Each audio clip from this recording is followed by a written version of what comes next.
I was drawn to an opportunity with St. Andrew's Episcopal Church, a predominantly African immigrant congregation with Caribbeans, fellow Africans that are living here in the United States, and working with young adults who are passionate about living together in kinship across lines of difference.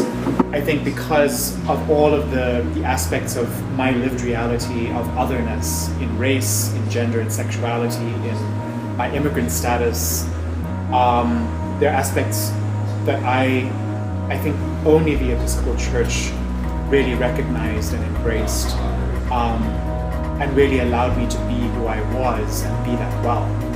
And I really wanted to be able to work with young adults to give them that same gift, to live in kinship across lines of difference. And this was the opportunity that grew over 3 years of discerning where are young adults called to be and what work are they called to do. One of my favorite prayers in the Book of Common Prayer goes like this. We thank you, O God, for setting us at tasks that demand our best efforts and for leading us to accomplishments that satisfy and delight us. And I'm telling you, this effort to bring about the birth of this new ministry has demanded my best efforts, but at the same time, it's satisfying and delighting. I think historically, North Minneapolis was redlined where only blacks and Jews were permitted to rent property here. North Minneapolis has sort of been the epicenter of racial oppression. And I think the story that's told is always the bad news, the violence, and the ugliness. But I think what's exciting about Circle of the Beloved is that we can tell a countercultural story. Stories of beauty, stories of hope, stories of deeply knit communities, people who love each other deeply.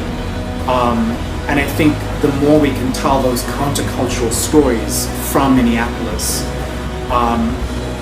the more people outside of this neighborhood will come in and be in kinship with those who have been oppressed, but who also thrive in community and in love for one another.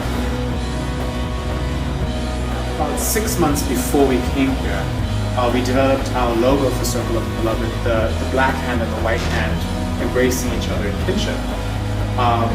And then we got here and started working more and more with this house. And it was Lisa who walked across the street to North Commons, and their mural is the exact same image of a white hand and a black hand shaking in kinship. Mm-hmm. So we knew that this was a Holy Spirit moment, that we were inspired by the same image, just in a different time and place, and yet it was this timeless thing. As Christians, particularly that baptismal covenant that we profess to respect the dignity of every human being. I think young adults in particular want to live in right relationship with each other, with their neighbors, and with all creation. And I think that's what we are created to be and do as Christians, made in God's beloved image. As beloved creatures of God, we are to extend that love to all people at all times, to be kinship for each other. And I think that is what it means to be a Christian, is to love radically.